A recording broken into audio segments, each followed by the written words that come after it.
Selamat malam, kita akan berbicara mengenai masih filsafat ilmu dengan tema fenomenologi, hermeneutika, dan dekonstruksi. Wah, tema-tema yang sangat menarik sebenarnya di dalam dunia filsafat. Tapi saya akan membicarakannya mungkin secara sedikit saja karena mungkin waktunya yang terbatas. Jadi metode fenomenologi ini ingin berusaha membuat subjek yang berkesadaran untuk menemukan ada sebagaimana adanya. Nah, memahami realitas itu apa adanya, tidak terjebak pada realitas yang terpikirkan di dalam konsep. Atau sebenarnya metodologi filsafat ini sudah memahami bahwa apa yang kita alami itu terbatas. Apa yang kita alami itu terbatas pada fisik, pada rasional, pikiran kita. Sebenarnya kita tidak bisa menampung semua pengalaman yang apa kita alami di dalam merasionalisasikannya atau di dalam mengkonsepsikannya atau dalam membahasakannya. Ada sesuatu keterbatasan. Jadi ada keinginan untuk menemukan sesuatu itu apa adanya, bukan karena itu sesuatu itu terkonsepsi gitu. Nah, ini sesuatu metode pendekatan filsafat yang berusaha menunda segala asumsi kita mengenai segala hal, mengenai manusia, mengenai Tuhan, bukan manusia yang terkonsepsikan, bukan Tuhan yang terkonsepsikan, tapi dia sebagaimana apa adanya. Ini tentu saja selalu yang diingatkan oleh Immanuel Kant bahwa persoalan kita dengan pengetahuan itu bukan pengetahuan itu yang kita pahami, tetapi struktur pemikiran kita. Jadi realitas itu datang kepada kita apa adanya, cuma struktur kesadaran kita, pemikiran kita yang menyusun suatu pengetahuan tersebut. Dan tentu saja di sini ada upaya untuk memihak bahwa subjek itu yang menentukan pengetahuan, mengkategorikan pengetahuan, menyusun pengetahuan.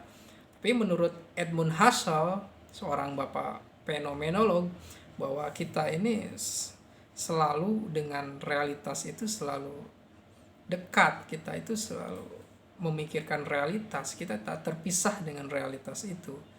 Nah, dari sini kita akan selalu memikirkan bahwa pengalaman yang kita alami,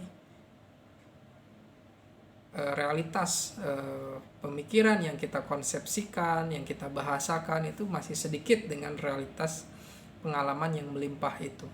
Dan keinginan memahami realitas itulah yang diinginkan oleh Husserl.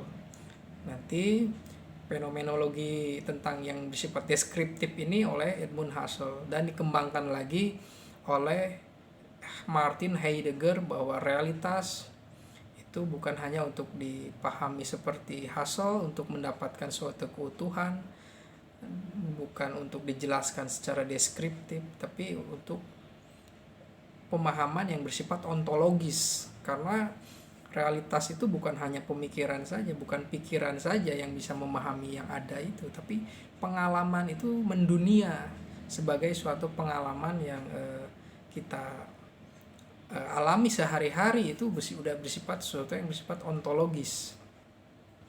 Nah, disinilah pengembangan dari pemahaman atau penafsiran ontologis atau eksistensial, sehingga murid dari Heidegger merumuskan suatu hermeneutika yang bersifat eksistensial. Jadi pemahaman menafsirkan kemanusiaan, menafsirkan tentang metode sains dengan cara eksistensi manusia, disebut dengan hermeneutika ontologis. Itu salah satu varian mengenai pemahaman mengenai penafsiran mengenai realitas. Begitu juga setelah itu ternyata kita ini bangga dengan realitas yang kita rumuskan, kita merasa percaya diri dengan pemahaman kita mungkin melakukan suatu pencermatan, mencermati realitas itu dengan apa adanya, dengan penafsiran yang bersifat ontologis, bahkan internalisasi pengetahuan, misalnya seperti yang dikatakan oleh Ricker dengan apropriasi, bahwa pemahaman itu harus membatin gitu, dan kita memproduksi pengetahuan. Penafsiran itu ternyata bukan hanya persoalan produksi saja, ternyata penafsiran, pemahaman itu persoalan dekonstruksi. Dekonstruksi itu adalah berusaha untuk menghilangkan kemapanan, karena setiap pemahaman yang bersifat mapan itu adalah berhenti berpikir. Dan karena realitas itu bersifat terbuka, maka ketika memapankan suatu pengetahuan, maka akan terjadi suatu dogma. Istilah dekonstruksi ini dari Derrida. Dia mengkritisi suatu pengetahuan, suatu cara baca mengenai teks itu menjadi sesuatu yang logos. Dan ini artinya dimapankan pembacaan secara metode, secara narasi, struktur, dimapankan. Maka ketika filsafat berhadapan dengan cara berpikir secara dekonstruksi, maka akan selalu berusaha untuk mencurigai segala kemapanan secara struktur konsep, kemapanan suatu tentang narasi eksistensi, bahkan Derrida mengkritisi Edmund Husserl. Dia ya itu memahami tentang struktur yang bagi dekonstruksi Derrida, yaitu segala yang bersifat struktur itu ternyata bisa didekonstruksi.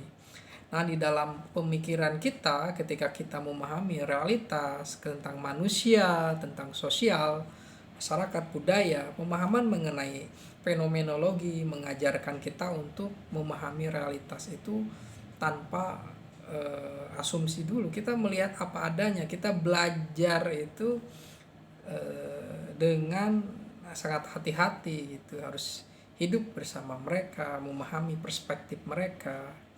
Kemudian setelah itu kita harus berusaha untuk menarik suatu kesimpulan yang bersifat universal. Kemudian habis itu kita harus menarik menjadi sesuatu penafsiran hermeneutik, penafsiran yang bisa ketemu dengan makna gitu. Makna itu sesuatu yang berjarak dari realitas, tapi makna inilah yang memungkinkan kita untuk membahas lebih intensif akan sesuatu tentang manusia, tentang eksistensi kita di dunia ini gitu. Kemudian setelah itu tentu saja adanya dekonstruksi ini berusaha untuk mengingatkan kita bahwa segala yang kita rumuskan, yang kita pikirkan, yang kita jadikan suatu pengetahuan itu memiliki suatu kelemahan juga. Tidak ada yang bersifat absolut. Dan ketika yang disebut absolut aja itu memiliki suatu kekurangan, memiliki sesuatu yang tak terkatakan, sebenarnya ada sesuatu yang makna yang tak terkatakan, dia akan selalu kekurangan untuk makna yang lebih absolut, maka itu pengetahuan akan selalu berkembang. Dan ini membuka suatu wacana tentang suatu perubahan, menghilangkan suatu ego intelektual, menghilangkan suatu narasi yang sudah mapan, maka pengetahuan itu akan bisa menjadi lebih emansipatoris. Siapapun bisa memikirkan itu, meskipun pada realitasnya bahwa pengetahuan itu bersifat elitis ya. Tapi justru ketika membuka jalan, membuat suatu komitmen bahwa apapun bisa dibahas, membalikan makna terhadap kemapanan, ini menjadi sangat penting. Sehingga dekonstruksi menemani suatu metode dan metodologi dalam sastra, di dalam teori gender, bahkan dalam teori agama, penafsiran mengenai teks agama. Membongkar ini salah satu pemahaman tentang gaya posmo. Tapi membongkar ini bukan untuk menghancurkan saja, tapi untuk menata yang baru tentang makna kemanusiaan, mengenai relasi relasi kita dengan pemaknaan ketuhanan, relasi kita tentang kekuasaan, relasi kita tentang suatu disebut dengan humanisme, relasi kita tentu saja relasi makna-makna yang tak berhenti selama kita masih memikirkannya. Bahkan tentang kebermanfaatan makna tersebut kita harus memikirkannya, dan ini tentu saja akan menimbulkan sesuatu yang terus menerus ya, dan ini sangat penting di dalam melatih cara kita untuk mengargumentasikan suatu kebenaran. Bahkan kebenaran yang kita miliki hari ini mungkin tidak bermakna, dia dianggap benar tapi tidak bermakna, ya apa gunanya.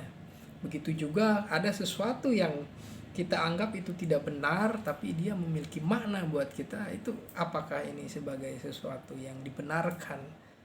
Nah, di sini tentu saja ini bukan persoalan sofisme, tapi ini mengenai suatu pemaknaan. Terima kasih.